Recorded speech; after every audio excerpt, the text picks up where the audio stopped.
Ya, buenos días, chiquillos. Espero que estén bien. Comenzamos esta clase. Antes decirle a los que a lo mejor, porque entiendo que cuando ustedes se conectan, hola Daniel, no, no ven lo que dice el chat, pero sin embargo, Sebastián Vera sí lo pudo ver. Yo pensé que estabas conectado de antes, Sebastián. Bueno, no sé. De todas maneras, les vuelvo a decir, hola Antonia, hola Daniela. Que agregué dos diapos que van a venir a continuación de esta, que las agregué ahora porque creo que es importante que sepamos eso. Las dejé en la semana 3 y dice diapos que deben agregar. Sí, sí, entonces Daniel es cierto. Por eso había escrito en la pizarra recién que vayan a buscar a la semana 3 esas dos diapos extras que vienen después de esta, ¿ya? Y lo otro muy, muy cortito es que me escribió Marcelo diciéndome que no quedó la grabación de la mitad de la clase cuando se nos cayó Blackboard, ¿se acuerdan? Eso me lo confirman ustedes. No les apareció en ninguna parte. De hecho, yo no lo veo. ¿En serio, Daniela? Ay, menos mal que me avisaron, porque yo la iba a grabar hoy día de nuevo. Se demoró mucho, sí, se demoró mucho en aparecer. Yo la revisé ayer de nuevo y todavía no estaba. Ya, ya, perfecto. Entonces, ya, no hay problema, Marcelo. Me queda claro entonces que no la tengo que grabar de nuevo. Ya, ya, todo listo entonces. Ya, habíamos quedado en esta diapo, recuerden que estábamos viendo ahora, estábamos en los vasos sanguíneos, y esta diapositiva y este esquema es muy importante porque nos muestra el perfil del cambio de presión a lo largo de la circulación sistémica y también a lo largo de la circulación pulmonar, ¿cierto? Tal como lo muestra la imagen. Entonces, en la imagen hay varias cosas que nos importan. Primero, lo que observamos es que la presión se da por pulsos, que son muy llamativos aquí, se da por pulsos desde la aorta hasta pasando por las grandes arterias, pasando por las arterias pequeñas, pero luego ese pulso comienza a perderse desde las arteriolas en adelante. ¿Verdad? Esa es la primera observación muy bonita, que entonces se siente una onda pulsátil que vamos a hablar en la siguiente diapo al principio en las arterias más grandes y luego eso se va perdiendo desde los capilares en adelante. Por otra parte, si nosotros nos vamos ahora a lo pulmonar, a la circulación pulmonar, vemos un perfil muy parecido pero más discreto, ¿cierto? Vemos aquí que efectivamente también la arteria pulmonar eh, expresa esta diferencia de presión pulsátil, también las arteriolas, pero pasa lo mismo que la circulación sistémica, después de los capilares, esa onda de pulso se pierde y se vuelve plana. ¿Ya? Esas dos cosas primero importantes. Lo otro importante es que la presión arterial media, que no sería, recuerden que hablamos de la PAM, ahí no hay que mirar los extremos de esta onda, porque aquí está la sistólica, abajo la diastólica, hay que mirar el promedio, entre comillas, ¿cierto? Que era la PAM, que es la línea negra que va bajando, ¿cierto? Sería como el promedio, entre comillas. Lo llamativo también de eso es que uno ve gráficamente que la PAM va disminuyendo desde que la sangre se eyecta por la aorta hasta llegar a valores muy, muy bajos en la vena cava. Y eso es muy llamativo porque vamos a ver más adelante, y bueno, lo dijimos alguna vez también, que como la sangre es un fluido, la sangre se mueve por gradiente de energía, se mueve por una gradiente de presión. Así que es muy bueno que la vena cava, que es de nuestra circulación sistémica, el último punto donde la sangre enviada por la aorta quiere llegar, porque quiere ir de vuelta aquí, ¿cierto? Para volver al lado derecho del corazón. Entonces es muy bueno que exista este gran delta de presión, teniendo una presión muy alta en este extremo y una presión muy baja en este extremo. Entenderán entonces, por ejemplo, que cuando hay un aumento de presión de las pequeñas venas o de las grandes venas o de la vena cava, entonces vamos a estar en riesgo porque no vamos a tener un delta muy grande como el que tenemos en condiciones fisiológicas. Y lo mismo se cumple en el lado pulmonar, hay un delta de presión también, siendo alto este delta justo en la arteria pulmonar y siendo muy bajita, alta la presión, perdón, y siendo muy bajita en la vena pulmonar. Lo mismo, ¿para qué? Para permitir el avance. Entonces vemos, aparecen estos dos conceptos que se van a repetir más adelante. Pulsátil, ahí está el lápiz, pulsátil y continuo. Lo pulsátil, por supuesto, que tiene este perfil, ¿cierto? Que pulsa. Y lo continuo, alguien puede decir, ah, continuo significa que se aplana.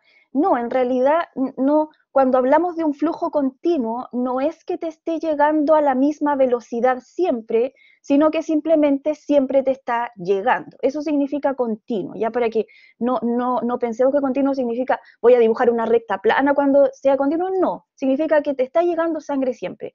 La aorta no es continua, a la aorta le llega sangre de manera intermitente, ¿verdad? Porque a veces le llega la sístole y otras veces no le llega cuando está en diástole el ventrículo.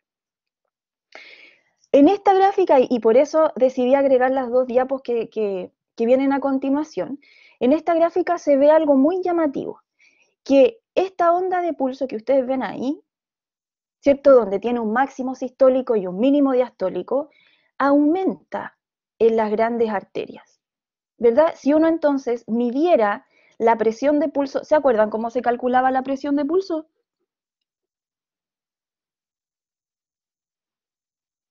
A ver, ¿quién se acuerda?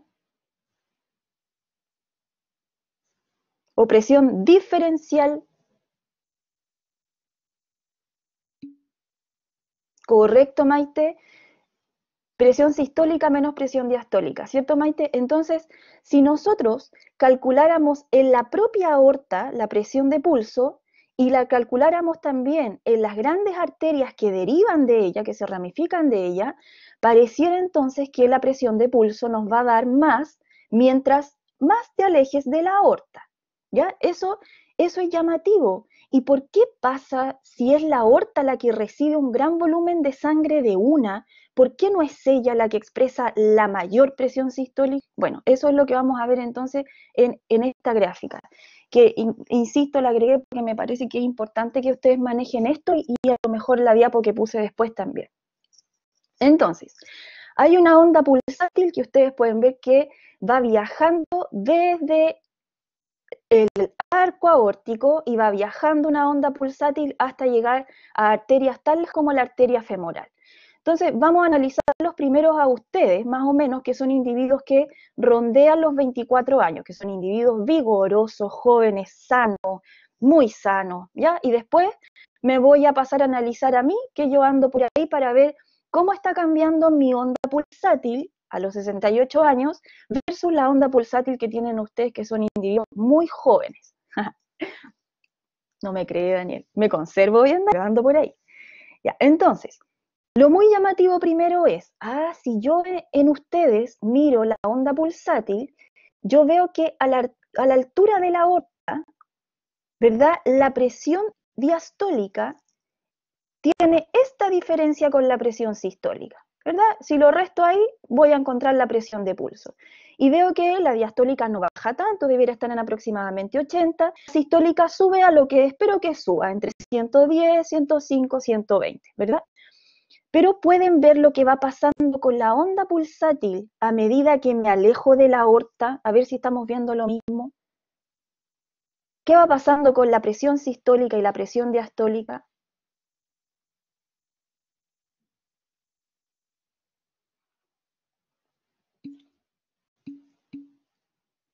Correcto, dicen los chiquillos que aumenta la diferencia, que aumenta, dice María, y que hay más diferencia, dice Antonieta. Efectivamente, entonces lo que yo espero que vean es que en la arteria femoral se abre este espacio, ¿cierto? Esa la diferencia y la presión sistólica termina siendo bien alta y la presión diastólica, que sería la de abajo, termina siendo más baja que la presión diastólica de la propia aorta. ¿Ustedes esperarían esto? ¿Les parece lógico o no?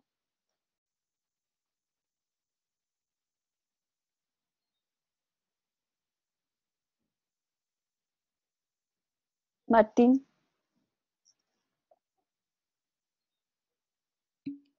no tanto, ¿cierto, Antonieta? Por lo que yo les decía recién, uno espera que la que recibe mayor sangre sea, que es la aorta, sea la que expresa tremenda presión sistólica al menos. Bueno, es que aquí pasa una cuestión que es más bien del área de la física. Claro, por ahí va, Daniel, por ahí va a entrar esa palabra, elasticidad y distensibilidad. va a aparecer en lo que yo voy a explicar. Entonces, lo primero que tengo que decirles es que hay dos eventos que pasan en milisegundos, pero que pasan en temporalidades distintas, ¿ya? Entonces necesito que lo que yo voy a contar ahora ustedes se lo imaginen en cámara lenta. Cuando el ventrículo izquierdo, iguala a la presión de la aorta, en cámara lenta, piénsenlo, la aorta, ¡pum!, se abre. Y milisegundos después, se eyecta la sangre. ¿Ya? Eso pasa en temporalidades muy cercanas, pero pasa en temporalidades distintas. Primero la aorta, ¡pum!, se abre, imagínensela abriendo a gran presión, y luego viene la eyección. Ahora, ¿qué importa esos dos eventos que son tan cercanos, pero no paralelos, no simultáneos? Importa porque cuando la aorta se abre, imagínense la gran presión, ella hace que la pared de la aorta, la válvula aórtica se abre, hace que la pared de la aorta vibre, tal como un tubo elástico, porque aquí no tenemos tubos rígidos en ustedes sanos. Claro, Daniel. Sí, de hecho, eso es lo que le da la explicación a esto de acá. Bueno, y también a lo que pasa en un individuo joven. Sí, has dicho dos cosas muy importantes que ya vienen. Ya vienen. Ya, entonces, la aorta se abre, ¡pum!, y al abrir genera una vibración en la pared de la aorta. Esa vibración en la pared de la aorta genera una onda de las que veíamos en física, una onda mecánica. Y esa onda mecánica se antepone o antecede al flujo propio de la sangre. O sea, no sé si me están entendiendo, a lo mejor si no les veo las caras, entonces dígame, sí, profe, ya se entendió, pase a lo siguiente. Se abre la válvula aórtica, ese evento chiquitito golpea la pared de la aorta y por la pared de la aorta y hacia sus ramificaciones empieza a viajar una onda. Y luego, milisegundos después, ¡pum!, se eyecta la sangre. Entonces, los libros describen, oye, cuidado, porque parece que tenemos a dos ondas viajando, dos ondas de presión viajando. Una onda mecánica por la pared, que es la onda pulsátil que ustedes ven aquí, y que viaja mucho más rápido que lo que viajan los propios eritrocitos. Entonces tú tienes a lo largo de las arterias y de la aorta y de las arterias que vienen después de ella, tú tienes esta vibración mecánica de la pared y detrásito de ella viene la embolada de sangre, el montón de sangre que acaba de inyectar la aorta. Y esto, por supuesto, que también va generando cambios de presión en la pared. Así que cuando uno, por ejemplo, se toma el pulso en la arteria femoral, y haciendo esta pregunta a lo mejor voy a concluir si me entendieron, se está tomando el pulso de la onda mecánica o de la sangre sobre tu vaso.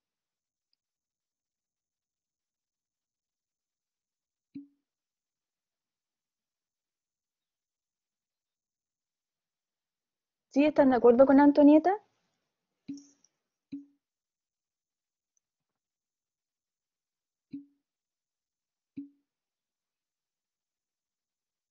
No, es mecánica, Daniel, mecánica. Es un golpeteo por estiramiento y vibración de la pared. Claro, es que ah, sí, es que esta onda mecánica, y aquí viene lo que tú decías, Daniel. Sebastián, voy a repetir al tiro la pregunta. En vasos, eh, en los vasos elásticos y distensibles, que ahí hay una combinación de esas dos propiedades que tenemos, ¿cierto? Eh, esta onda mecánica que yo les dibujé aquí, esa onda mecánica, viaja a una velocidad más grande que lo de la sangre. Eso es sin duda cierto. Esta onda tiene una velocidad, dice la literatura, como entre 7 a 8 veces más que la sangre que le va siguiendo atrás, ¿ya? Porque es una onda mecánica que se transmite por una pared. No está dada por la propia sangre, eso es lo importante, ¿ya? Primero va la onda mecánica.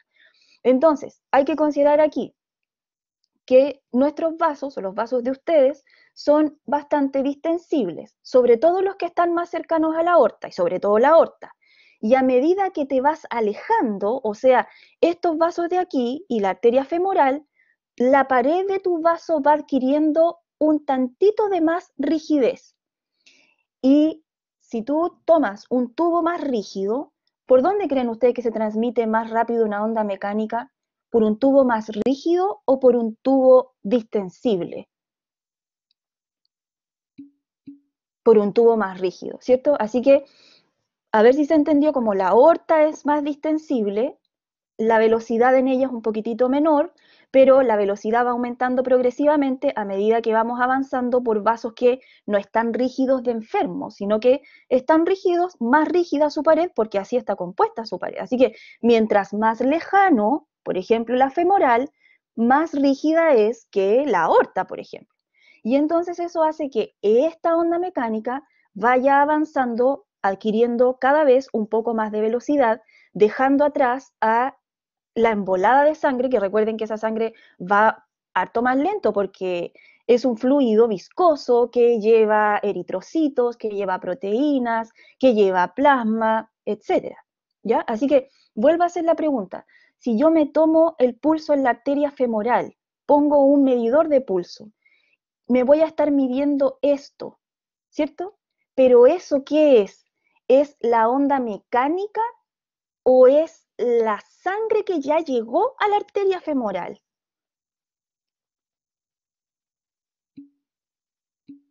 Es la onda mecánica, ¿cierto? Ahora, no crean que no estamos tomando un pulso equivocado, no, porque esa onda mecánica nos habla del evento eyectivo. Y por supuesto que si yo me mido un pulso, tanto en la arteria femoral, por supuesto que tiene relación, por ejemplo, con cuántas veces ha latido el corazón. Si ahí hay una relación absolutamente paralela y directamente proporcional, el uno representa lo otro, solo que la onda mecánica llega primero que que la onda que trae la sangre, que la propia sangre.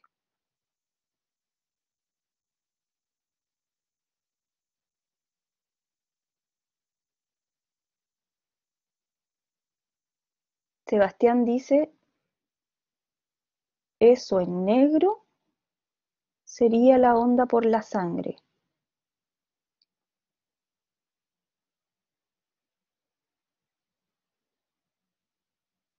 Ah, lo que encerraste. Eh, claro, es que si fuera la onda por la sangre, Sebastián, y esto está medido a través del tiempo, pareciera entonces que la sangre hubiese llegado antes que la onda, ¿o no?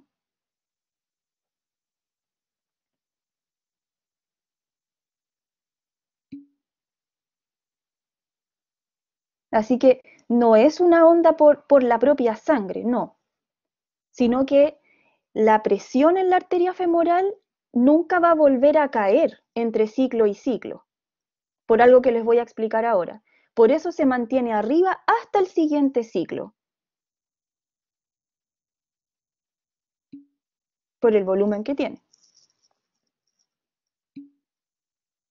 Ya, pero a ver, me están haciendo preguntas. ¿Quién dijo que producía la onda mecánica sobre la pared de la aorta? La apertura, Martín.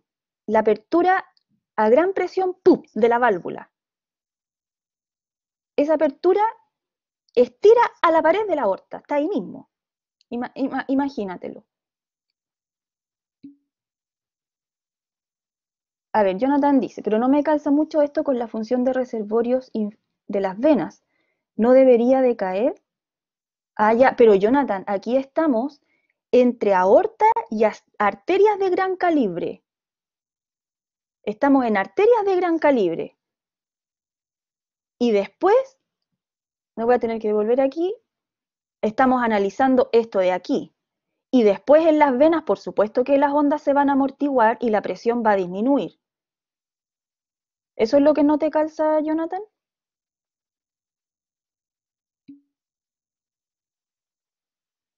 ¿Cierto? Ya.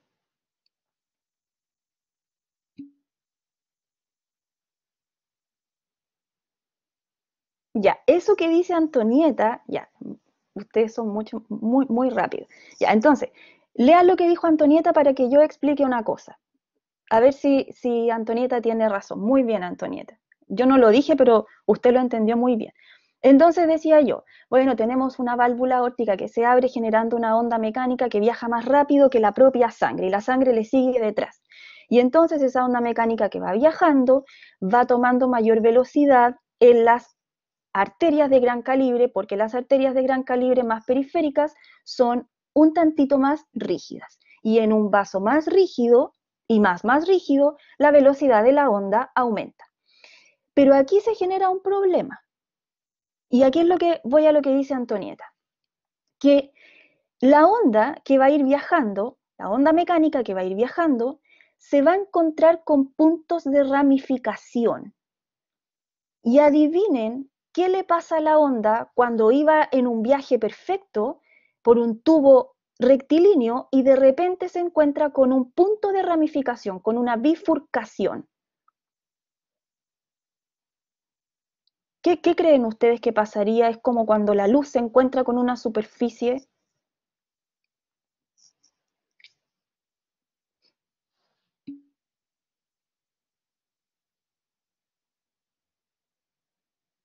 Tú dices que se divide por ramificación y ramificación. No, algo físico. No estaba pensando en eso, Martín, para explicar la suma, como decía Antonieta.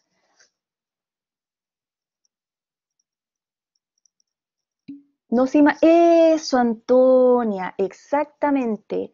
La onda que iba viajando al encontrarse con las bifurcaciones, que hay muchas en su viaje desde la aorta hacia, por ejemplo, la arteria femoral, se encuentra con bifurcaciones y rebota, es decir, se refleja y ahora empieza a viajar hacia atrás, parte de ella, entendiendo lo que dice Martín. Se refleja y, voy a dibujarlo ahí, y va así, se refleja y se devuelve retrógradamente. Y entonces aquí viene lo que dice Antonieta, porque cuando esa onda se devuelve, se encuentra con la propia onda generada por la embolada de sangre. ¿Y qué hacen ambas ondas cuando se juntan? Se suman generando un aumento de este valor de la presión sistólica. Así que, mientras más cerca estemos de una ramificación, mayor será la sumatoria. Y mientras más lejos estemos de una bifurcación, la sumatoria será muy leve o casi nula. ¿Sí? ¿Se entiende eso?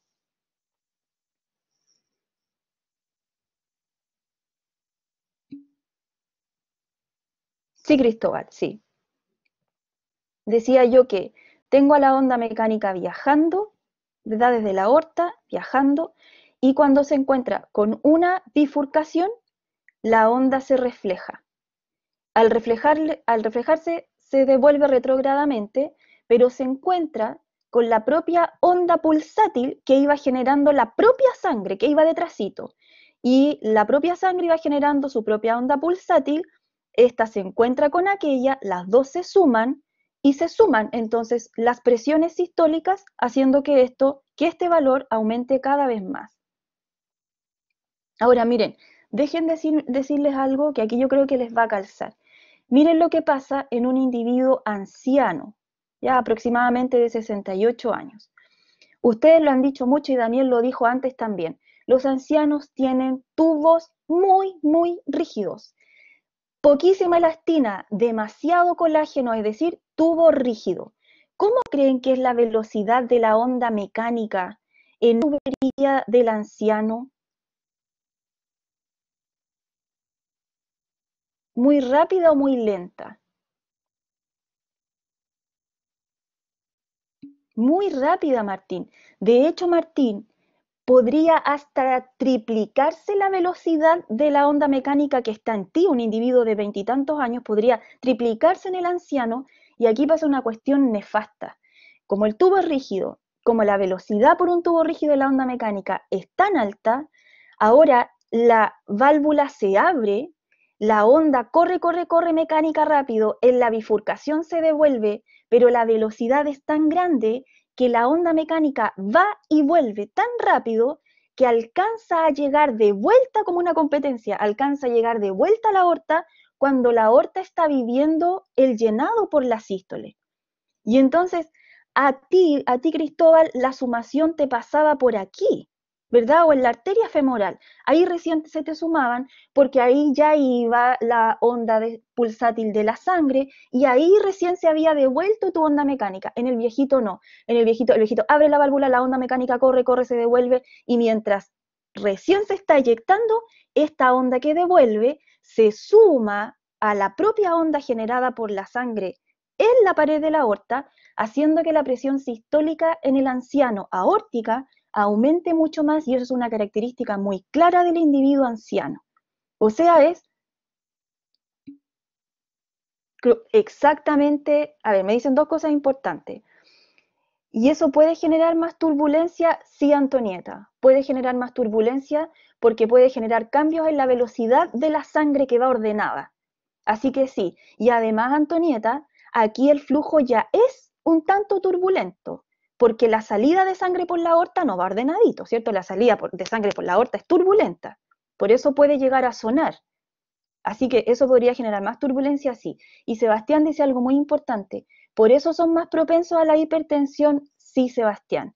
Y son más propensos entonces, Sebastián, a que como la aorta ahora está viviendo a una presión mayor, el pobre ventrículo izquierdo ahora está sometido a una poscarga mayor, ¿verdad? Y eso hace que entonces el ventrículo izquierdo, como tiene una aorta de mayor presión, entonces va a tener que hacer más fuerza, consumir mayor oxígeno, mayor gasto energético para poder abrir la válvula y eyectar, ojalá los 80 ml que eyectaría Sebastián Vera, que tiene 20 y tantos años. ¿Sí? ¿Se entendió más o menos ahora haciendo el link con el anciano?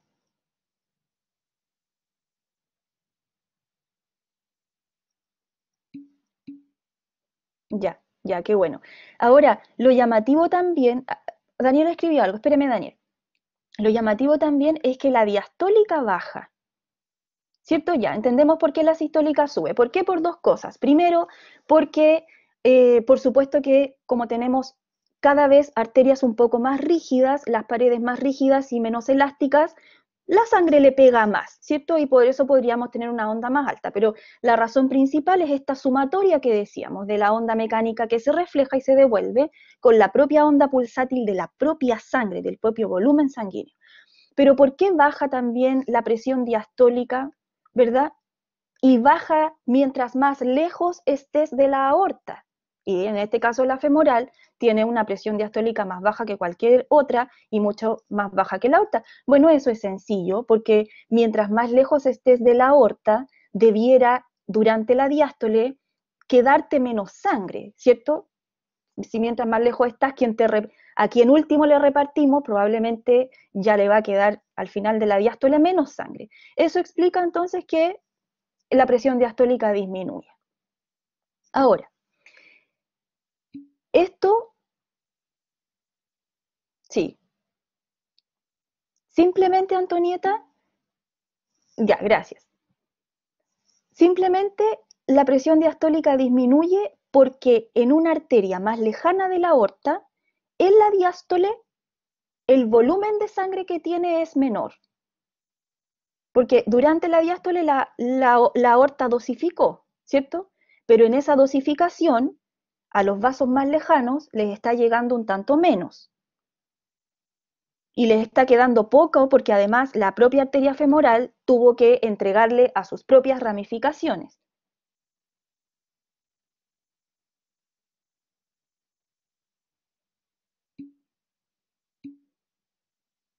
¿Cierto, Sebastián? Es por puro efecto de volumen. Claro, exactamente, como menos reserva. Sí, de la femoral, ¿cierto? Porque la aorta tiene una presión diastólica mayor. ¿Por qué tiene una presión diastólica mayor? Porque ella se queda en la diástole con un gran volumen de sangre para ella repartirlo. Pero a las que se los ha repartido, esta también lo tiene que repartir. Y por lo tanto, ella en la diástole se queda con muy poquitito. No con nada, pero con muy poquitito. Daniela dice, profe, ¿el pulso al final que tomamos es de la onda mecánica o de la sumatoria?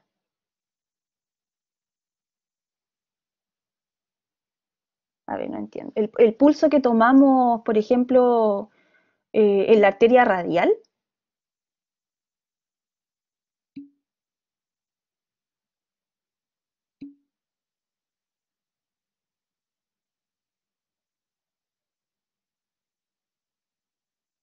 Ah, ya te entendí. Ya, sí. Sí, al final es la sumatoria. Si es que lo estás tomando en una arteria que está cerca de una bifurcación, y ahí observarías la mayor sumación.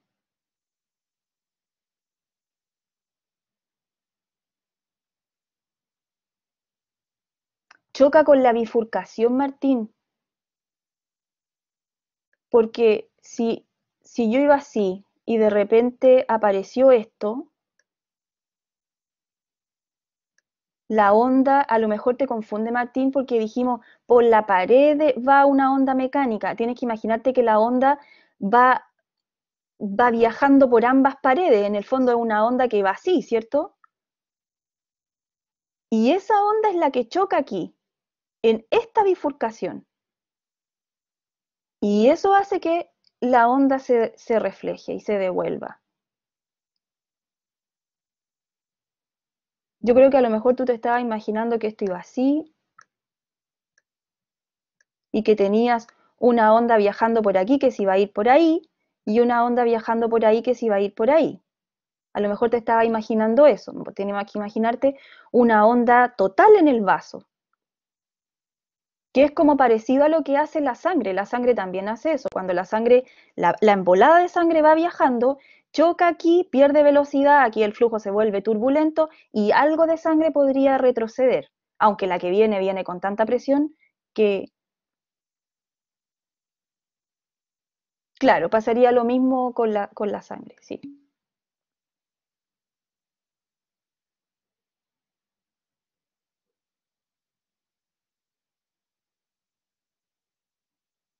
Sí, es que ahí, Daniela, eh,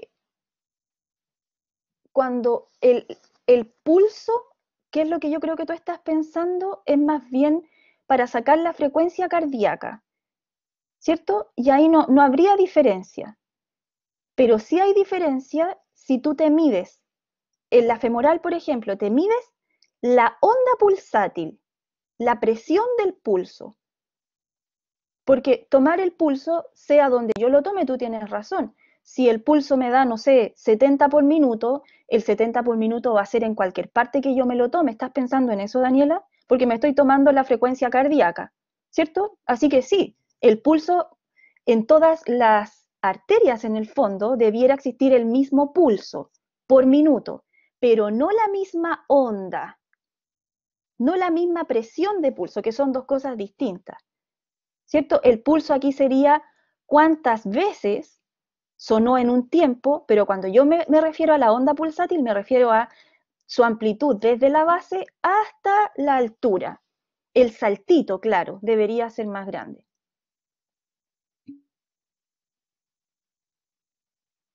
O sea, en la femoral debiera ser más fuerte. Sí, Martín, sí, y debiera poder hasta palparse. Esa onda sistólica grande, uno incluso la podría palpar. Es una de las más grandes. Ya, entonces, eh, ¿para qué me sirve a mí lo que yo les he contado recién? Que yo espero que les haga sentido y que les sirva más adelante. Y estoy segura que sí en todo caso, pero yo puedo tomar esto que conocimos recién de manera muy sencilla para saber o tener una aproximación a qué tan rígidas podrían estar las paredes de un individuo que va a verme a la consulta, ¿cierto? Entonces yo hago algo muy, muy poco invasivo, muy bonito, muy poco invasivo, pero que me da una aproximación. Entonces lo que yo voy a medir haciendo este experimento, que es un experimento muy sencillo, yo voy a medir la velocidad la velocidad de conducción de la onda de pulso. ya que se abrevia así en inglés, velocidad de conducción de la onda de pulso. Y para sacar una velocidad, nosotros partimos entonces la longitud partido, la distancia partido por el tiempo, que es el delta L partido por el delta T. Y entonces, ¿qué hago? Pongo un sensor de tensión o un sensor de pulso. Ya esto nosotros de hecho los tenemos en el laboratorio, es como un botoncito que uno lo pone sobre la superficie de un dedo y uno puede mirar al computador y te va marcando el pulso. Así que es muy fácil, es un botoncito prácticamente que pones, un sensor. Entonces vamos a poner un sensor en la carótida y vamos a poner un sensor en la arteria femoral. ¿Y qué vamos a hacer con ese sensor? Vamos a medir el pulso, ¿verdad? La presión del pulso. Entonces, lo que vamos a medir será la velocidad con la que llega o cuánto se demora la onda en llegar a la carótida y también vamos a medir cuánto se demora la onda en llegar a la femoral. Ya estamos midiendo velocidades, cuánto se demoró en llegar aquí y luego mido cuánto se demoró en pasar hasta llegar a la femoral. Y luego voy a hacer una resta para calcular este delta T. Como yo calculé cuánto se demoró, calculé el tiempo, ahora voy a restar el tiempo que se demoró la onda desde la carótida hasta la femoral, porque yo ya sé cuánto se demoró en llegar aquí, sé cuánto se demoró en llegar acá, ahora resto. ¿Y qué estoy restando con eso? Estoy restando y me está dando como resultado el tiempo que se demoró la onda en llegar desde la carótida hasta la femoral. Y entonces ahí pongo delta T. Y luego yo mido simplemente la distancia que tengo entre la carótida y la femoral y pongo ese valor arriba. Muy fácil, y cuando yo divido me da finalmente la velocidad de conducción de la onda de pulso. ¿Y para qué me sirve esto? Porque hay veces en que esta velocidad me podría dar muy alta. ¿Y qué van a concluir ustedes si es que sospechan de que la onda...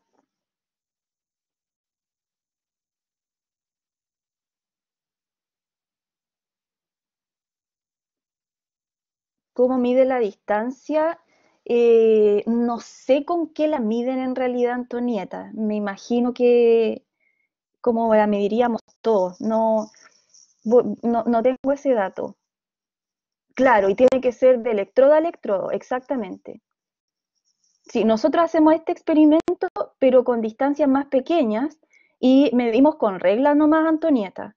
No sé si en la clínica hay algún, no sé, algún eh, láser que te pueda medir la distancia, lo ignoro. Voy a buscar ese dato. Pero sí, claro, como dice Daniel, tendría que ser la distancia de electrodo a electrodo. ¿Ya? ¿Y qué van a concluir si les da una PWW alta?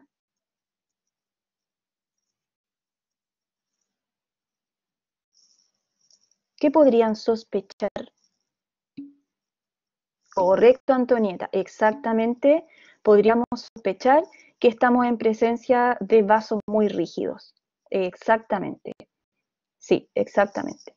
Así que conviene saber entonces que las ondas pulsátiles pueden ser distintas entre una arteria y otra. Aquí estamos analizando en todo caso, tal como veíamos antes, las arterias de gran calibre. Ellas son las que se comportan así. Ya, salgamos de aquí. Entonces, decíamos que tanto en la circulación sistémica como en la circulación pulmonar necesitábamos alguien que nos generara este cambio de presión, ¿cierto?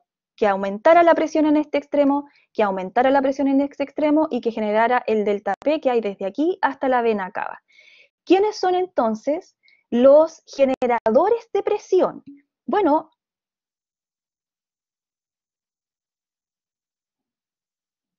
sí, ahí te tiene que dar, si te da arriba de 12,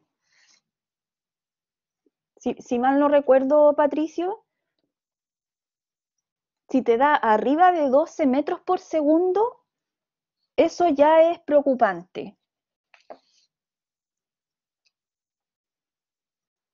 Lo normal creo que es menos de 10 metros por segundo.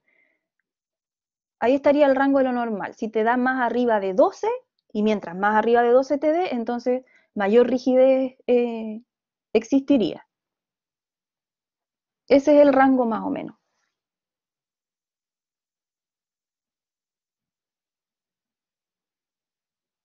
¿Sí? ¿Sí, Sebastián?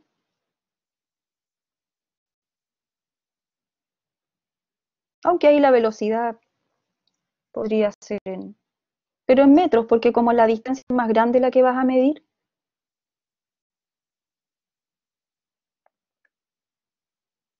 Va, ya. Entonces, ¿quiénes son los que generan este gradiente de presión? Siempre serán los ventrículos. En este caso nosotros ponemos aquí al ventrículo izquierdo porque por supuesto que el gradiente de presión en la circulación sistémica es muy, muy, muy notorio, ¿cierto? Así que él es el gran generador constante de presión. ¿Cómo lo puede hacer? Por la gran contractibilidad que tiene, a pesar de que eyecta contra una aorta que tiene también su alta presión y que le genera problemas a la eyección, ¿verdad? Le genera esta cosa que llamamos poscarga. Y entonces aquí les puse esta imagen efectivamente de nuevo para que vean cómo varían las presiones medias. Varía un poquitito entre imagen y imagen. Aquí nos muestran 93, en la otra nos mostraban alrededor de 98 o 100. Ya ahí hay rangos para la presión o la PAM de la aorta. Y aquí en la imagen vemos efectivamente que es el ventrículo izquierdo el que eyecta sobre una aorta y que la aorta se comporta de manera bastante distensible, pero también elástica, como lo vamos a ver en la diapo siguiente. Esto es importante. ¿Qué gracia tiene la distensibilidad y la elasticidad que pueda presentar la aorta? ¿Qué permite? Bueno, aquí la aorta es un gran dosificador, que es una palabra que yo creo que he repetido harto y a ustedes les ha quedado claro, ¿cierto? ¿Por qué tiene que comportarse como dosificador? Porque el flujo desde, por ejemplo, las arteriolas, por sobre todo de las arterias de menor calibre en adelante, el flujo debe ser siempre continuo, sobre todo en aquellos vasos sanguíneos que sean de menor.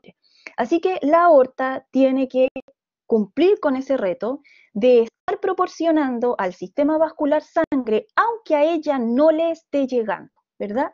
Entonces, en este momento tenemos, fácil, porque tenemos contracción ventricular, la válvula aórtica abierta y la aorta se está llenando de sangre, ¿verdad? Este llenado de sangre se permite porque las paredes de la aorta tienen una distensibilidad moderada, ¿ya? Pero también tienen una elasticidad. ¿Cuál es la diferencia entre esas dos cosas? Porque es muy importante eso, ser distensible no es lo mismo que ser elástico, de hecho es prácticamente lo contrario. Algo distensible es algo, como lo vamos a ver en las siguientes clases, es algo que se estira con facilidad, que cambia su forma, en este caso la pared de la aorta, pero a costos de presión no tan grandes.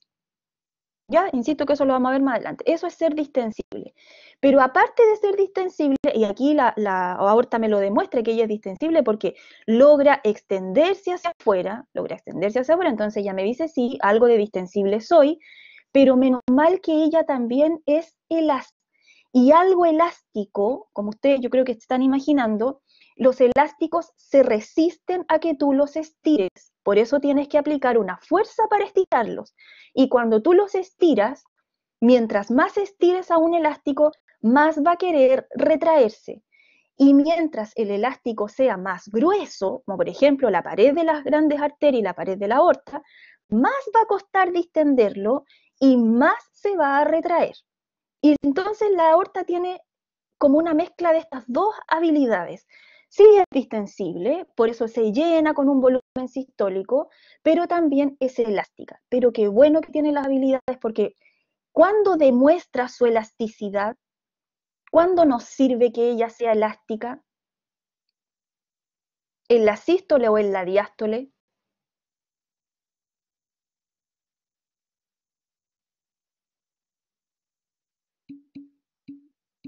En la diástole, ¿cierto? O sea que en la sístole me gusta que sea distensible porque pueden estirarse sus paredes hacia afuera, pero en la diástole yo quiero que sus paredes se retraigan.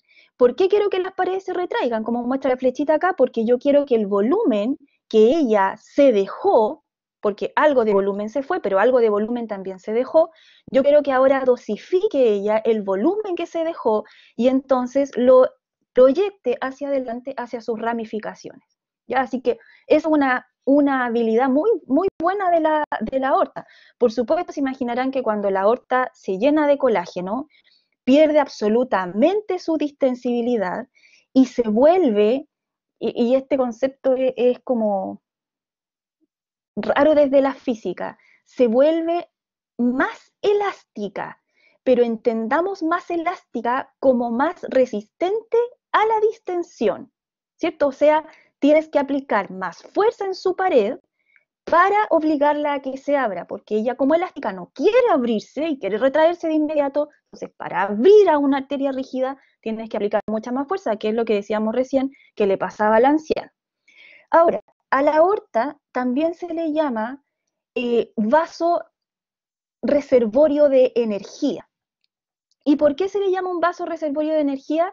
Porque se han hecho, ustedes saben que no se trabaja tanto con aorta de humanos, sino que se trabaja con corazones de ratas, de ratón, y lo que se ha visto midiendo en aortas de rata es que aquí se genera un flujo de energía, ¿ya? Dado que ha salido sangre con energía cinética, aquí hay energía sin duda en la sístole y en la diástole. Entonces, cuando la aorta recibe el volumen sistólico, recibe con ese volumen una cierta cantidad de energía. Y hablándolo en términos sencillos, no tan físicos para que se entienda, la aorta utiliza de toda esa energía que recibió, utiliza un tercio de ella como energía cinética para hacer que esta embolada de sangre avance, que es la que vamos a seguir mandando durante la sístole.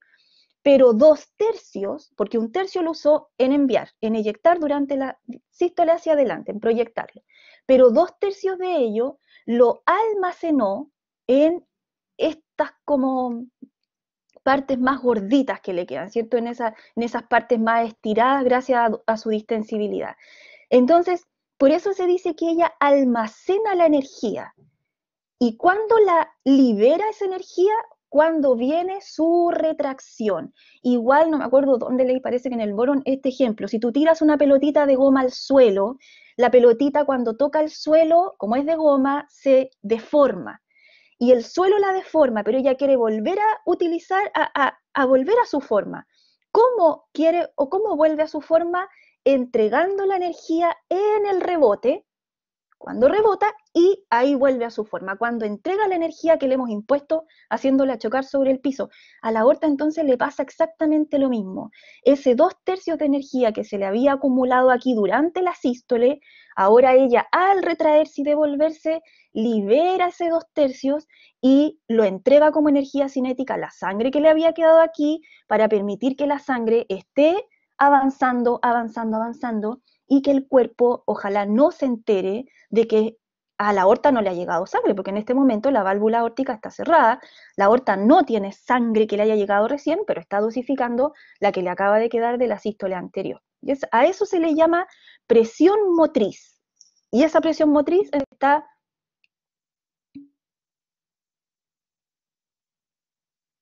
Los 2/3 los ocupa cuando el ventrículo está en diástole. Claro, o sea, cuando se está viviendo su presión diastólica, cuando está en su diástole, sí, sí, cuando no está eyectando el ventrículo, sí, correcto, Martín. Antonieta me pregunta lo mismo, sí. O sea, en este momento, aquí, ¿cierto? Donde hay relajación ventricular, diástole ventricular.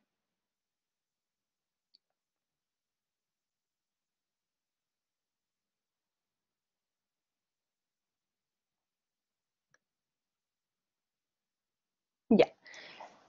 Entonces, para entender mejor el comportamiento de los vasos, nosotros tenemos que entrar en un área que se llama hemodinámica. Seguimos en el tema de función vascular, porque la hemodinámica es una aplicación que traemos a la fisiología desde la física, donde vamos a imaginarnos que nuestros vasos son tuberías, que vamos a tener que aplicar leyes de la física, y en la física ustedes saben que siempre trabajan con tubos rectos, tubos rígidos que se comportan a lo largo de toda su longitud de manera bastante uniforme, y eso a veces no calza tanto con nuestra vasculatura. Nuestra vasculatura no son tubos rígidos, no tenemos tampoco un fluido que se comporte tan normal. La sangre es complicada en ese sentido, lo vamos a ver más adelante cuando veamos cómo es la viscosidad de ella, pero nos sirve traer de la física algunas leyes y algunas variables a esto que se llama hemodinámica. Entonces la hemodinámica estudia ciertas variables en el sistema vascular. Variables como, por ejemplo, el flujo, que es un concepto que hemos visto harto nosotros, la presión, que también lo hemos visto, la resistencia, y aquí podríamos también agregar, por ejemplo, la velocidad, que la vamos a ver más adelante.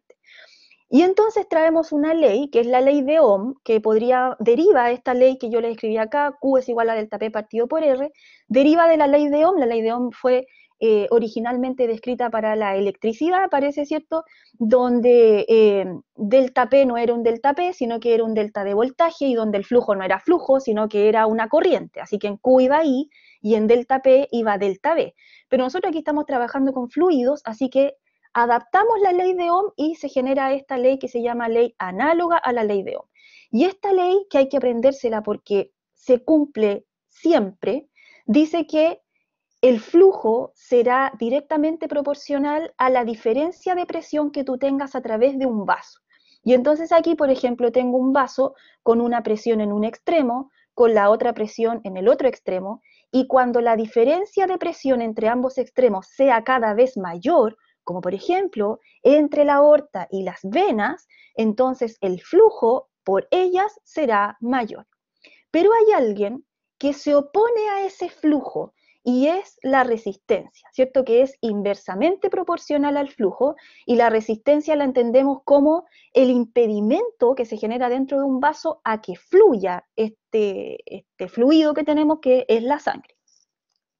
¿Por qué se genera resistencia? Por múltiples razones. Alguien lo nombraba, parece, en otras clases, Sebastián, porque hay fricción de la sangre con las paredes, porque además hay vasos que son más pequeños, porque hay vasos que están más contraídos. Ahí hay hartas razones para que exista resistencia al flujo de la sangre.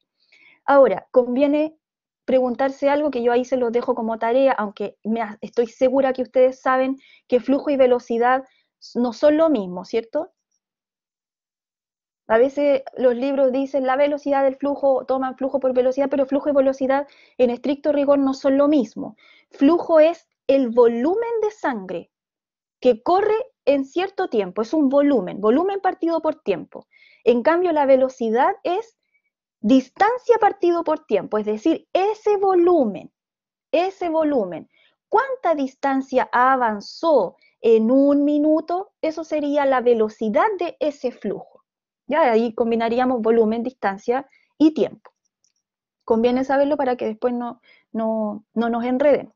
Ahora, lo otro que conviene también tener presente y anotar por ahí es que a partir de esta fórmula también se derivan sus formas algebraicas, que es simplemente despejar las otras variables. Y en ese sentido, entonces, una forma algebraica nos quedaría, si queremos despejar delta P, nos quedaría delta P es igual a Q por R, y ahora si queremos despejar R, nos quedaría delta P partido por Q. ¿Ya? Anoten eso por ahí porque seguramente vamos a necesitar aplicarlo más adelante, sobre todo para la resistencia. Una cosa importante es que cuando estemos hablando de este delta P, estamos hablando de una presión impulsora. ¿Por qué digo esto? Porque en el cuerpo nosotros tenemos tres presiones importantes que analizar y que nos van a aparecer en distintos momentos de cardiovascular. La presión impulsora, que es la diferencia que hay entre un punto 1 y un punto 2, pero en el eje axial de un tubo. La presión transmural, que es la presión que yo encuentro transmural, es como a través de un muro. Si está vaso sanguíneo, la presión transmural es la presión que hay a través de su pared, que no es lo mismo que una presión impulsora. De hecho, la presión sistólica es una presión de muro, es una presión que generamos en la pared. Y también tenemos una presión que nos va a aparecer más adelante en microcirculación, que se llama presión hidrostática, ¿ya? Así que la que estamos mirando aquí es presión de impulso, que permite que el flujo se impulse hacia adelante. Ya, entonces, lo primero que decíamos antes es que la sangre fluye mientras más exista un gradiente de presión. Y no es importante, esto es bonito, no es importante el valor absoluto de las presiones, sino que es más importante la diferencia de presiones. ¿Qué estoy diciendo? Por ejemplo, aquí tenemos 100 en un extremo, 75 en el otro, y la diferencia entre esos dos es de 25. Pero aquí tengo 40 y 15. Alguien podría decir, no, es que este 40 es muy chiquitito respecto de este 100. A lo mejor el flujo es mayor en el tubo de arriba. No, porque lo que nos importa no es los números absolutos, 40 y 15, sino que la diferencia. Y si la diferencia entre las dos tuberías del tapé es igual, entonces el flujo será igual en los dos tubos. ¿Ya? Eso es importante, sobre todo para las presiones entre dos extremos de un vaso.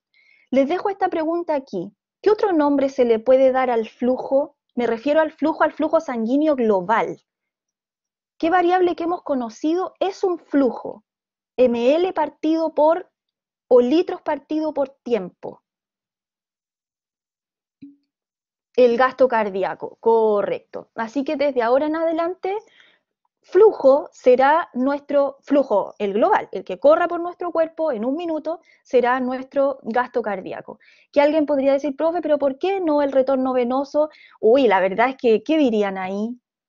Pucha, es que claro, podría ser también el retorno venoso, porque el retorno venoso es igual al gasto cardíaco, pero el retorno venoso no se le da tanta importancia. Entonces, sí es un flujo, porque es retorno, volumen por unidad de tiempo, pero nosotros vamos a tomar como flujo sanguíneo global al gasto cardíaco. Ya, entonces, hablando de flujo, y esta preguntita parece que les aparece en la guía, podrían dibujar este mismo monito. Hablando de flujo, vamos a... Uy, se cayeron algunos ahí. Vamos a mirar cómo es o quién es este flujo de entrada y este flujo de salida en el sistema arterial, porque parece que en la guía les preguntan por el sistema arterial. Y entonces, una cosa importante es que en el sistema vascular completo se cumple una cosa que se llama la continuidad del flujo. ¿Qué significa esta frase? Que se aplica este principio que conocimos en el colegio, el principio de la conservación de la masa, y que entonces dice que si tú eyectas por la aorta 4 litros por minuto, entonces lo que se debe devolver o lo que debe seguir en viaje a lo largo de los capilares, las arteriolas, las venas, tendrá que ser 4 litros por minuto, ¿cierto? Por esto entonces se fundamenta en que el gasto cardíaco tiene que ser igual al retorno venoso por la continuidad del flujo. Si este fuera el sistema arterial, ¿cuál sería el flujo de entrada? ¿O quién sería ella?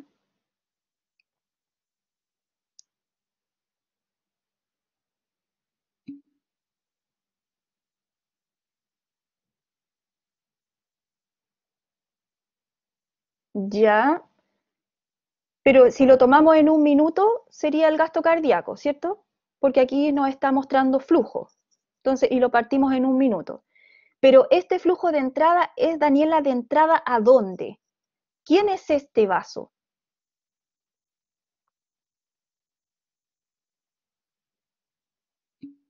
La aorta, exactamente. Así que si este fuera nuestro sistema arterial completo, o sea, desde aorta hasta arteriolas, el flujo de entrada a este sistema de tubos ramificados sería el volumen por minuto que mando a la aorta. ¿Y cuál sería el flujo de salida? Sería el volumen de sangre que se mueve desde dónde y hasta dónde.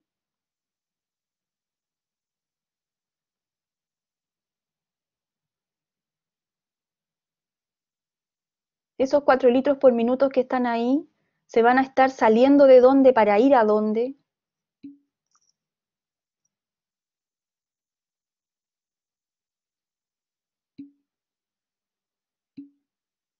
Eso, eso Daniel, exactamente.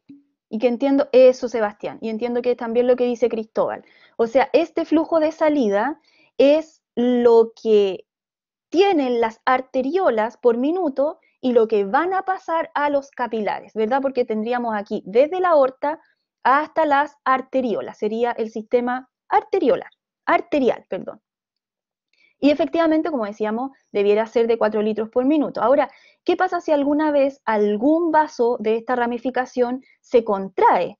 Y cuando se contrae y el radio disminuye, el flujo va a disminuir también.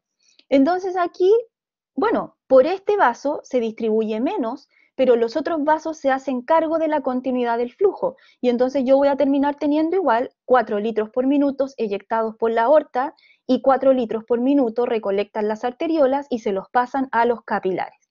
¿Ya? Eso no importando que ella haya sufrido una disminución de su radio. Lo siento, el volumen se tiene que redistribuir.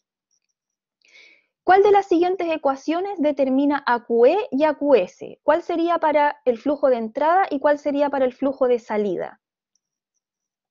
Ahora, ¿de dónde derivan estas fórmulas? De la que dijimos recién.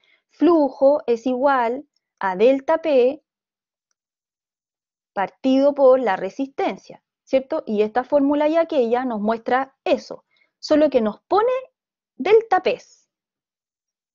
¿Qué flujo, para qué flujo yo tendría, por ejemplo, que pensar en la presión aórtica versus la presión arteriolar?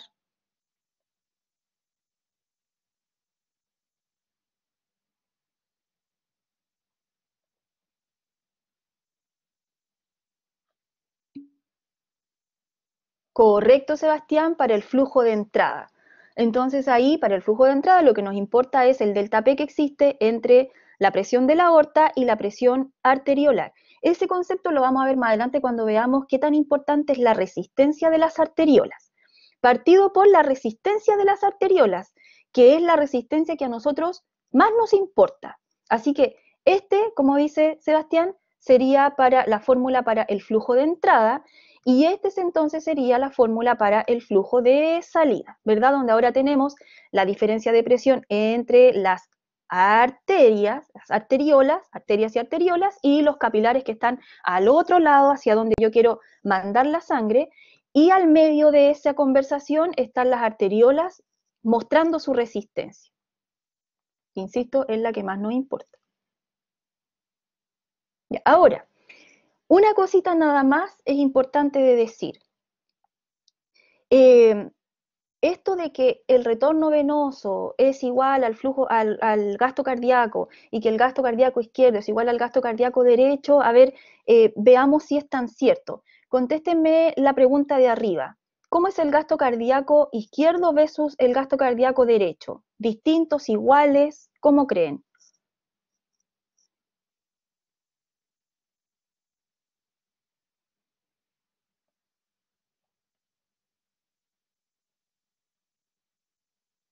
Para que se cumpla el equilibrio en este sistema, ¿cómo debiera ser? Debieran ser iguales, ¿cierto, Daniel? Exactamente, estoy de acuerdo contigo. Uy, no sé, Daniel. Parece que hay una leve diferencia, a lo mejor algo pasa, ¿cierto? Ahora, ¿cómo debiera ser el gasto cardíaco versus el retorno venoso?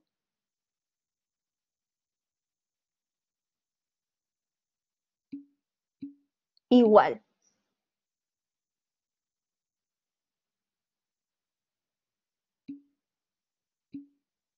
Sí, debieran ser iguales, debieran ser iguales.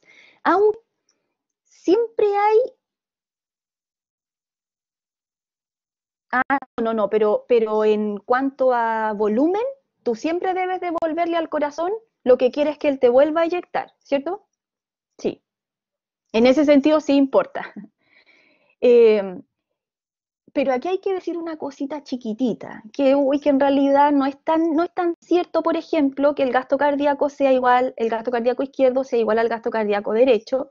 ¿Por qué? Porque nosotros anatómica y fisiológicamente tenemos unas cositas llamadas cortocircuitos.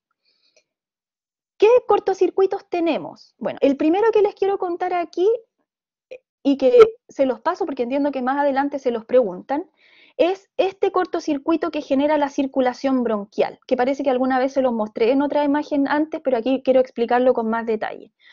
Bueno, la circulación bronquial, ustedes saben que es la sangre que nutre al propio sistema respiratorio, y esta sangre viene desde el lado izquierdo. Miren, la aorta, ¿cierto? Eyectó y le mandó su proporcional a la circulación bronquial, que aproximadamente son 100 ml. La circulación bronquial utilizó esa sangre que se la entregaron limpia a la circulación bronquial, pero la circulación bronquial la convirtió en sangre venosa. Y la circulación bronquial, esos 100 ml que pertenecían al gasto cardíaco que mandó el ventrículo izquierdo, esos 100 ml se dividen aproximadamente en dos, en mitad y mitad. El 50% de esa circulación venosa se va a una vena que se conoce como ácigos, no sé si la han escuchado por ahí, y esa vena ácigos sigue el conducto regular, es decir, se va hasta desembocar en la vena cava superior, y la vena cava superior termina devolviendo esa sangre venosa donde corresponde, que es al lado derecho. Sí, lo sucio con lo sucio, lo limpio con lo limpio, ¿cierto? Pero eso pasa con 50 ml de los 100 que le había mandado el lado izquierdo a la circulación bronquial, y los otros 50 ml se lo envía a la circulación bronquial por este cortocircuito que llamamos cortocircuito derecha a izquierda. Y este cortocircuito está representado aquí. Esos 50 ml ahora se juntan con la propia sangre limpia que venía desde los pulmones, se juntan y llegan de vuelta al ventrículo izquierdo. Así que cuando ambos volúmenes se juntan, pasan dos cosas.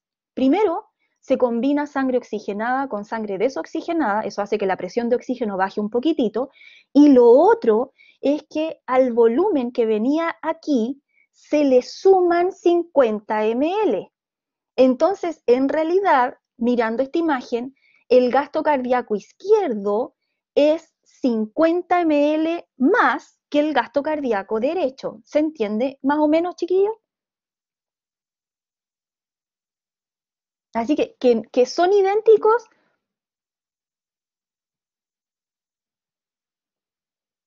más o menos.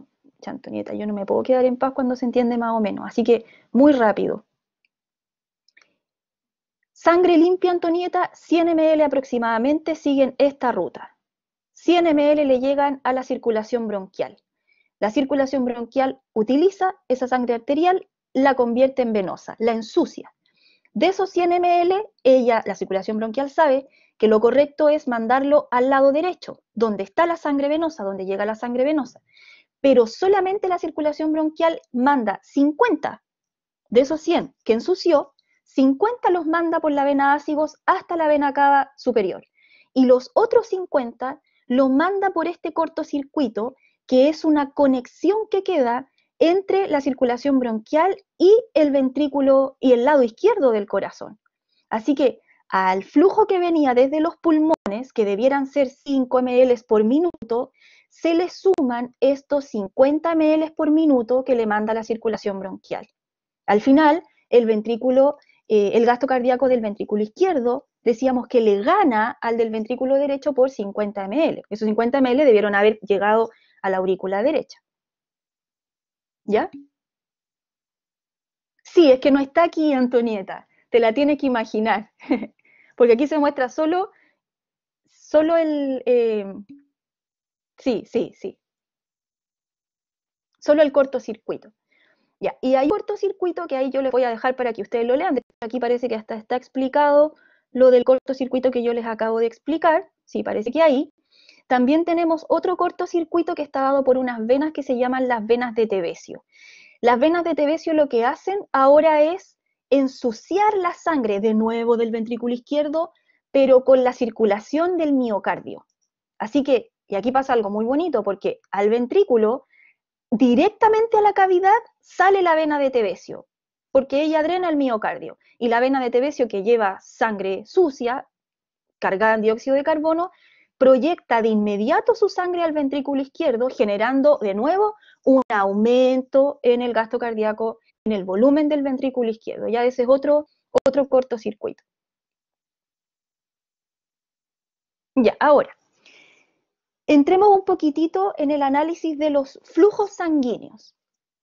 Entonces aquí, en la parte superior de la imagen, se muestra el ciclo cardíaco que ustedes conocen, ¿cierto? con cada una de las fases y se muestran las presiones de la aorta, del ventrículo y de la aurícula o del atrio en amarillo. Y abajito se muestra aquí, que me gusta mucho esta imagen, se muestra el flujo sanguíneo hacia la aorta. ¿Les calza dónde aparece el flujo sanguíneo con la fase pintada en amarillo?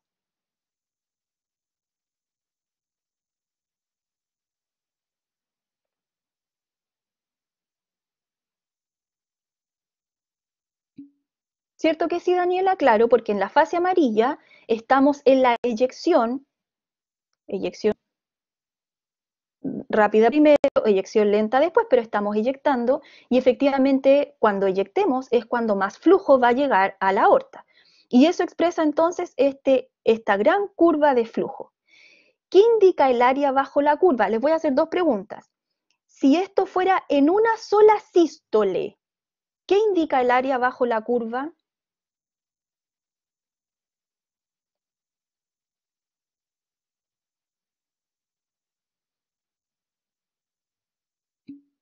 Muy bien, Antonieta. Indica el volumen sistólico. Ahora, si nosotros uniéramos todas esas en un minuto, Antonieta, ¿qué estaríamos calculando?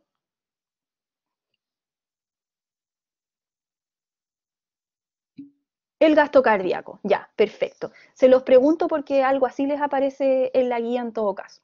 Entonces aparece de nuevo el concepto de intermitente y continuo, entendiendo que intermitente es recibir, no recibir, recibir, no recibir, y eso siempre lo vive la aorta, recibe y a veces no.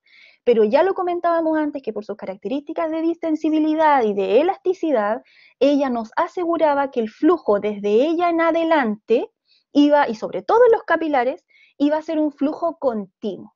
¿Ya? Ahora, ¿qué significa, insisto, el flujo continuo? Para eso yo les puse esta imagen. No se imaginen que el flujo continuo es, ¿cómo se lo explico? No es un flujo que se mantenga así, ¿cierto? Sino significa que a las arterias les está llegando siempre, incluso cuando el corazón esté en diástole. Y entonces, ¿cuál me gustaría mirar aquí? Bueno, aquí está la de la aorta, ¿cierto? Y la aorta me dice, mira, cuando yo vivo o cuando yo estoy viviendo o cuando el ventrículo está viviendo más bien una sístole, yo tengo un flujo alto, ¿cierto? Que lo habíamos visto recién. Pero cuando este corazón está en diástole, mi flujo cae a cero, a cero. ¿Qué demuestra eso? Ah, que la pobre recibe, no recibe, recibe, no recibe, flujo intermitente. Pero si yo me voy, por ejemplo, a la derivación abdominal de la aorta, o si me voy, por ejemplo, a la arteria ilíaca, que son arterias de gran calibre, pero que están más lejanas, yo veo, me gustaría que mirara la abdominal, yo veo que efectivamente la abdominal recibe un flujo importante durante la silla, y eso es obvio, porque está cerca de la aorta y recibe un flujo importante, aunque aquí hay un engaño, no piensen que, porque yo les pregunto, ¿en cuál es mayor el flujo sistólico? ¿En la aorta abdominal o en el arco aórtico? ¿Cuándo es mayor el flujo según la curva?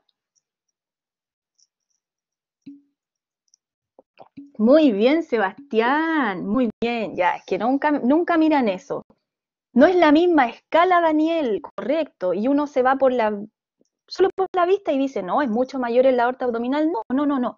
En la aorta abdominal es de aproximadamente 6, acá arriba casi que llega a 30, así que sin duda es mayor en el arco aórtico. No, no, pero miren bien si les aparece algo así en la prueba. Entonces, efectivamente, la aorta abdominal, mira, sí, yo recibo mucho flujo durante la sístole, pero mira lo que me pasa durante la diástole. Yo sigo recibiendo cosa distinta a lo que le pasaba a la aorta. ¿Se entiende entonces, chiquillos, que cuando hablamos de un flujo continuo, no quiere decir que te está llegando en la misma proporción siempre, sino que lo que quiere decir es que te llega en la sístole, pero también tienes flujo que te llega durante la diástole. Ahora, si ustedes hacen una imagen en los capilares ustedes ya no van a ver este flujo. En los capilares el flujo sí sería continuo y constante, es decir, plano, plano, plano. Ahí ellos no se enteran de sístole y diástole. Pero las arterias de gran tamaño, sí, pero incluso su flujo sigue siendo continuo en la diástole, llegándole siempre, ¿ya? Ahora, mientras más lejos, por ejemplo, la arteria renal, el pic sistólico es mucho menor por lo lejos que está. Me devuelvo para que me contesten esta pregunta. ¿Qué sucede con ambos flujos a largo plazo?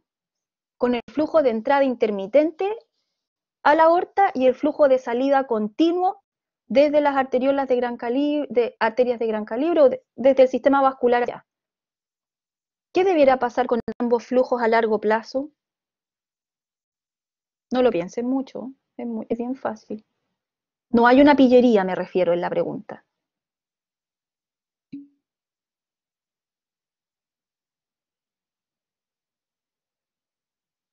¿Qué flujo aumentaría, Daniela, a largo plazo?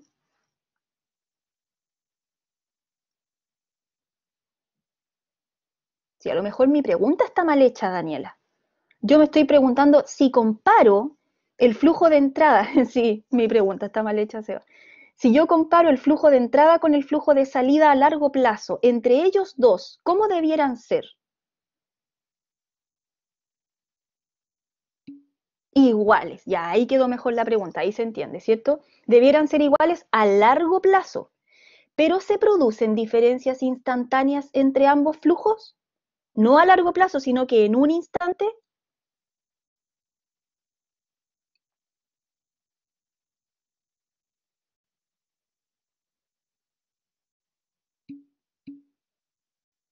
Sí, ¿cierto, Sebastián? Y Daniel dice, claro que sí, depende de los pulsos, efectivamente, porque, por ejemplo, la aorta, su flujo es intermitente por lo que decíamos recién, ¿cierto? Porque en la sístole recibe y en la diástole no recibe. Así que, como bien dice Daniel, el pulso, sístole, diástole, sería el que nos esté determinando estas diferencias instantáneas.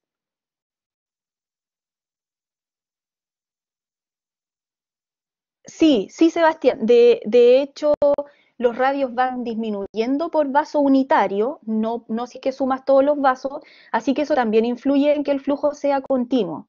De hecho, es súper importante, Sebastián, lo que dices, porque ¿por qué se pierde la onda de pulso más adelante, lo que veíamos hace un rato? Porque los vasos se empiezan a ramificar demasiado y los capilares, por ejemplo, son tantos que la onda de presión, dice la bibliografía, se amortigua. Y entonces tú ves en los capilares una onda pulsátil continua, no ves onda pulsátil, y también ves un flujo continuo justamente por los radios, y los radios están influidos por la ramificación de estos vasos. Sí, lo de la diferencia instantánea solamente me refiero a sístole y diástole, Cristóbal. Porque, por ejemplo, el flujo de entrada, que es el flujo hacia la aorta, claro que es distinto del flujo continuo, porque en un instante, un capilar va a tener flujo llegándole siempre, o sea, aumento de flujo a ese capilar, pero en ese mismo instante, si tu ventrículo está viviendo diástole, ¿cómo va a ser el flujo hacia la aorta? Es una pregunta muy larga, ¿me entendiste?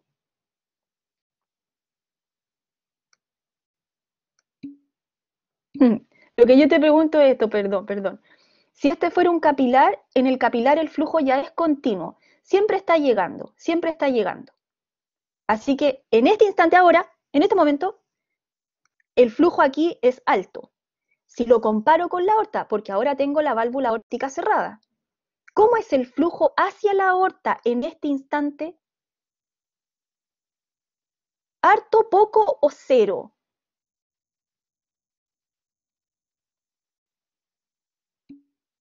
Cero, ¿cierto? Porque no está entrando sangre a ella. Pero ¿cómo es el flujo en ese instante aquí en el capilar respecto de la aorta que no está recibiendo? ¿El capilar tampoco está recibiendo o sí está recibiendo, Cristóbal?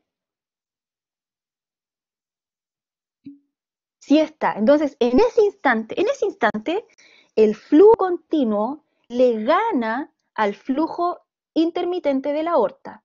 Ahora, si invertimos la cosa, Cristóbal, y si yo abro esta válvula, ahora, ¿cómo va a ser el flujo en este instante en la aorta cuando ella esté en sístole, cuando el ventrículo esté en sístole?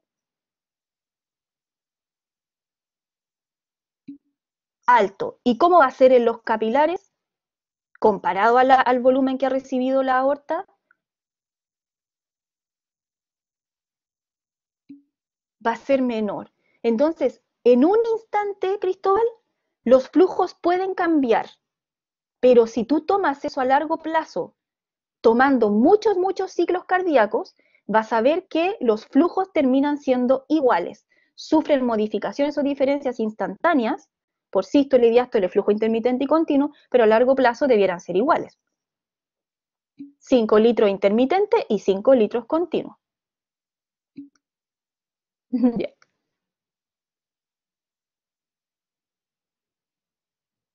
Ya, ahora, aparecen más formulitas que, insisto, vienen del área de la física, que nos incluyen a otras variables. Ya yo les dije hace un rato que era muy importante el flujo, era muy importante la resistencia, era muy importante el delta de presión. Pero hay algo que debiéramos concluir y que parece que yo lo dejé escrito acá arriba en la diapo, aquí arriba. Dado que en las diapos anteriores concluimos que los ventrículos son generadores de presión, que esa presión finalmente, dado que los flujos a largo plazo se mantienen, ese delta de presión también se mantiene. Así que la PAM, ese delta de presión, no debiera cambiar. 120, 80, ese delta no debiera cambiar a lo largo de varios ciclos en un individuo que obviamente está en reposo y tú lo tienes sentado, está en condiciones, por harto rato en condiciones basales, digamos, ¿verdad? Así que lo que hacemos entonces es decir, mira, el delta P es una variable bastante constante para el sistema circulatorio. Pero nosotros lo que vemos es que a veces el flujo se puede ver modificado. Ya, a ver si me van entendiendo. A pesar de que la delta P es una variable que se mantiene bastante constante, a veces yo puedo ver que el flujo sí puede variar en algunos lechos arteriales, o capilares, o venosos. Entonces me pregunto, si delta P es una cuestión constante, ¿quién es la que puede estar haciendo variar al flujo? Y la respuesta es la resistencia, que era algo que parece que Sebastián lo decía más arriba cuando hablaba del radio, a lo mejor se imaginaba eso. Y efectivamente la resistencia es una de las variables físicas aplicadas a la hemodinámica que, por un lado, nos trae muchos beneficios cardiovasculares, pero por otro nos trae grandes problemas cuando se sale y aumenta por sobre sus rangos fisiológicos. Y entonces aquí nos muestran una formulita que deriva de la ecuación de Poiseuille, que es esta de aquí, donde nos dicen que la resistencia, que es una variable que a nosotros nos importa en el sistema cardiovascular, depende de algunas cosas. Depende, por ejemplo, de la viscosidad del flujo o del fluido, que en este caso sería la sangre, depende del largo de la tubería por donde va corriendo ese fluido, que sería la sangre, y depende del radio que tenga esa tubería. ¿Ya? Así que lo grabamos en la cabeza ahora. La resistencia depende de tres cosas: de la viscosidad, de la longitud y del radio, siendo directamente proporcionales a la viscosidad y a la longitud. Es decir, cuando la sangre se vuelva más viscosa, por ejemplo, en un individuo que tiene policitemia, que tiene una gran cantidad de células sanguíneas, más de lo normal, la sangre se vuelve más viscosa y eso enlentece a la sangre y por lo tanto hay más fricción y más resistencia. Y también el aumento de la longitud de los vasos aumenta la resistencia. Mientras un tubo sea más largo, la resistencia que fluya será mayor porque hay más distancia que recorrer. Ahora, estas variables de acá arriba, la verdad es que a nosotros no nos preocupan tanto en el sistema cardiovascular. Primero, la longitud de los vasos es una variable que no cambia de un momento para otro. El otro día parece que Patricio decía, profe, ¿y en los gordos qué pasa? Bueno, en los gorditos, en los obesos, la longitud es una variable a mirar. ¿Por qué? Porque ahí ellos tienen mayor grasa que irrigar, hay mayor vascularización y como hay mayor vascularización, aumenta la longitud de los vasos, entonces eso podría hacer variar también la resistencia. Pero la longitud es una variable que cambia adaptándose, ¿cierto? No es que el obeso de hoy día a mañana cambie la longitud de sus vasos, así que de ahora a ahora la longitud no es una cuestión que importe, ya a nosotros no nos asusta. La viscosidad, Bueno, la viscosidad de la sangre sí es una variable que puede cambiar, pero tampoco cambia de un instante a otro. Algo debe pasarle a la sangre, debiéramos perder eritrocitos, ganar eritrocitos, tener anemia, tener hemorragia. Algo debiera pasar para que la viscosidad cambie de manera considerable. Pero la variable que más nos asusta, y nos asusta por sobre todo porque está elevada a 4, es lo que proponía Sebastián, que es el radio del vaso. Entonces, esta fórmula de la resistencia me dice, mira, de todas las variables que me afectan, el radio del vaso está elevado a 4, lo que quiere decir que el radio me afecta a mí la resistencia de manera absolutamente significativa. Y entonces, mientras menor sea el radio del vaso, ¿cómo va a ser la resistencia?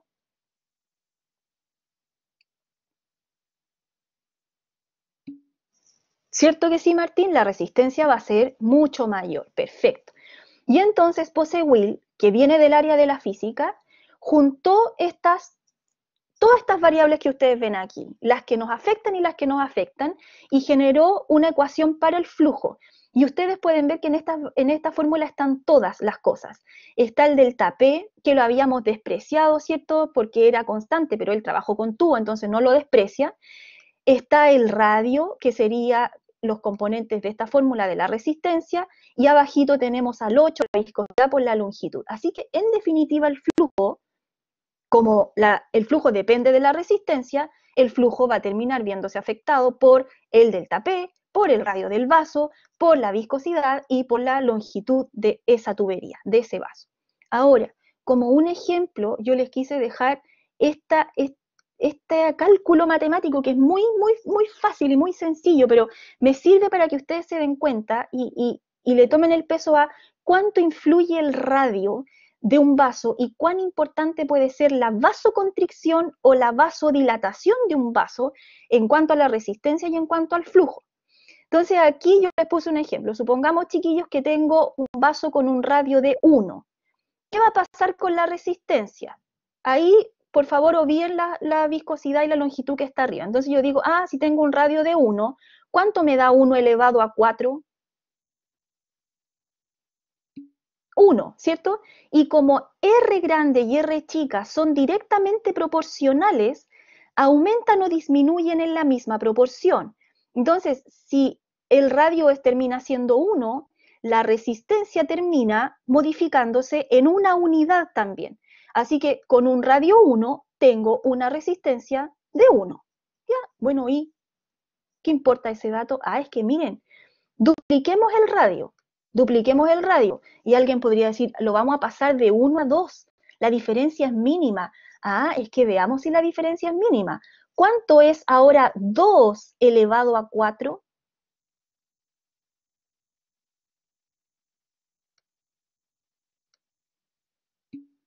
¿Cierto, Martín? Y entonces aquí como que nos cae la conclusión. Ahora el resultado de 2 elevado a 4 es 16. O sea, el radio va a afectar a la resistencia en cuántas veces, cuando yo tenga un radio de 2, en cuántas veces se va a afectar a la resistencia.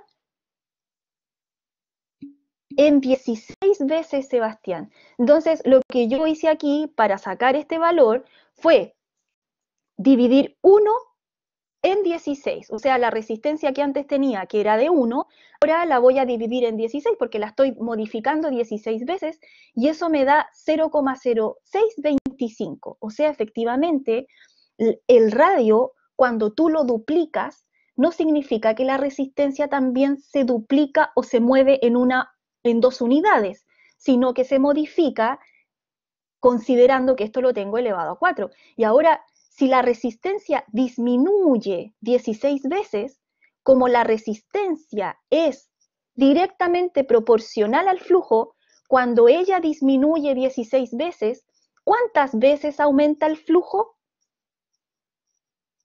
16 veces exactamente.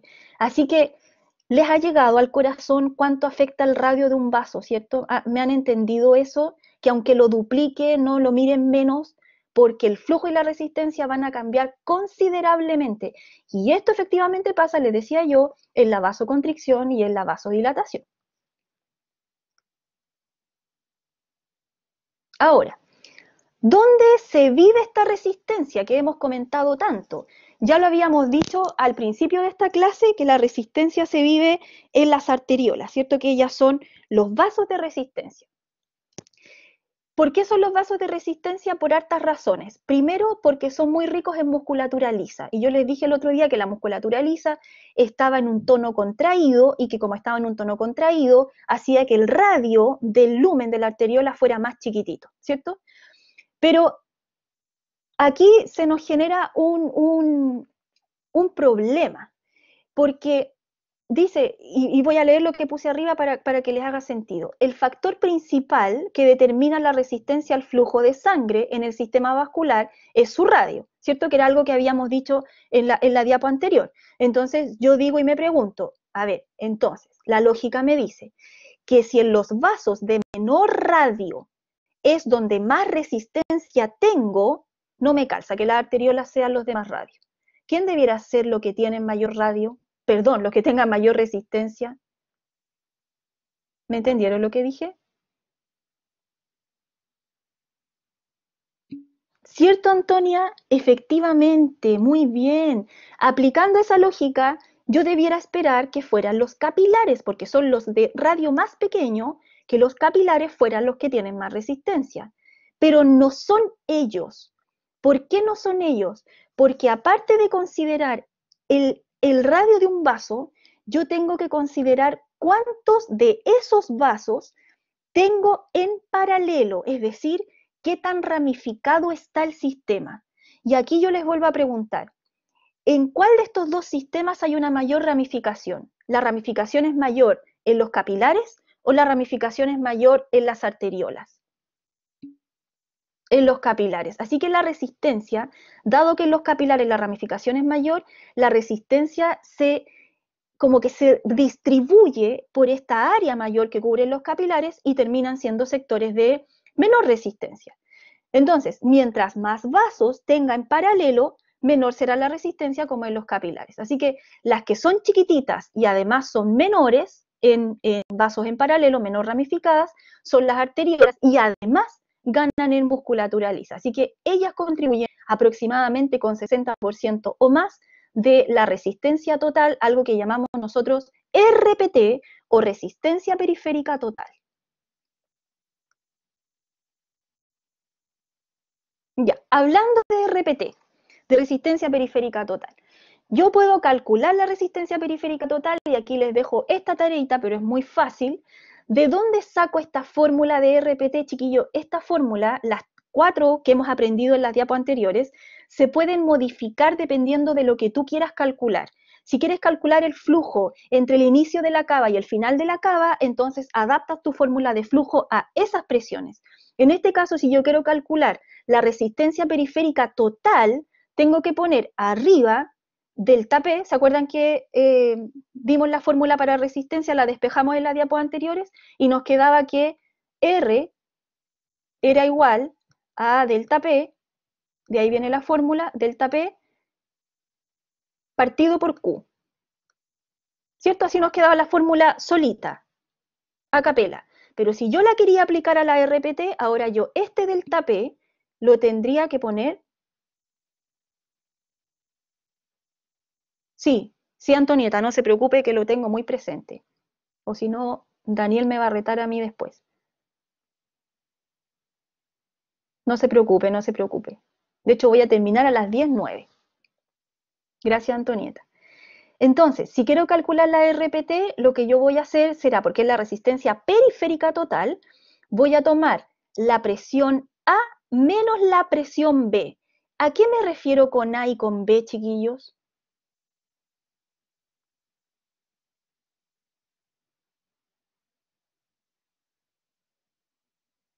Si RPT, correcto. Entonces, hay que imaginarse que entre la arteria y las venas tengo a las arteriolas y yo quiero calcular la resistencia en ese trayecto.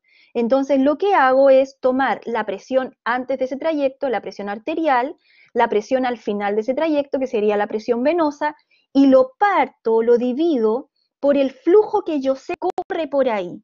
Y el flujo por minuto que yo sé que corre por todo mi sistema arterial y venoso es el gasto cardíaco, ¿ya? Ahora les dejo como tarea entonces que calculen la resistencia periférica total con los valores que les dejo en esta gráfica y que calculen la resistencia pulmonar total y que cuando les den los resultados me puedan decir después si con los resultados les calza que sea el ventrículo izquierdo quien se dañe más, quien con mayor frecuencia se vuelva insuficiente y quien con mayor frecuencia termine remodelándose. ¿Ya? Porque recuerden que la resistencia periférica total será en el lado izquierdo, presentada al ventrículo izquierdo por la aorta, mientras que la resistencia pulmonar total será presentada al ventrículo derecho por la arteria pulmonar. ¿Ya? Se la mostrarán. Y según eso, según el valor resultante que les dé, es lo que le va a costar al ventrículo eyectar o no eyectar. Ya.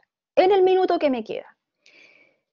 La resistencia, por supuesto que puede variar, ¿cierto? Y aquí yo les muestro cómo va cambiando la presión en los sitios de resistencia. Entonces, mirando este gráfico, yo creo que vamos a alcanzar a analizar solamente la curva negra. La curva negra es el cambio de presión desde las arterias hasta las venas. Entonces, lo que yo les quiero preguntar, ¿dónde, en qué lecho arterial, arteriolar, capilar, venas, dónde ven que la presión cae con mayor intensidad? ¿Dónde ven que la curva se vuelve muy empinada, que la pendiente aumenta?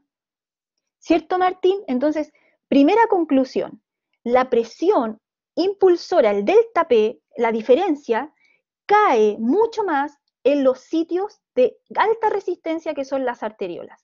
Yo entiendo que entonces Martín está mirando que desde aquí y hasta aquí, que sería el lecho arteriolar, el sitio de alta resistencia, es donde esta curva bajó, bajó, bajó, casi que recta, ¿cierto? En cambio, más arriba baja suave y siguiendo con el trayecto, baja suave también.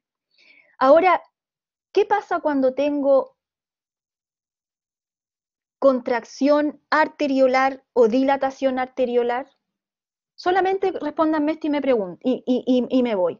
¿Cuándo la presión cae más en este territorio arteriolar? ¿Cuando tengo constricción arteriolar o cuando tengo vasodilatación?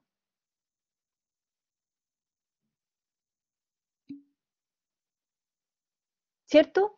Estás mirando la curva verde y te das cuenta que esto baja ahora desde aquí hasta este punto. O sea, efectivamente cae mucho más y de manera mucho más empinada. Ya, chiquillos, váyanse a genética.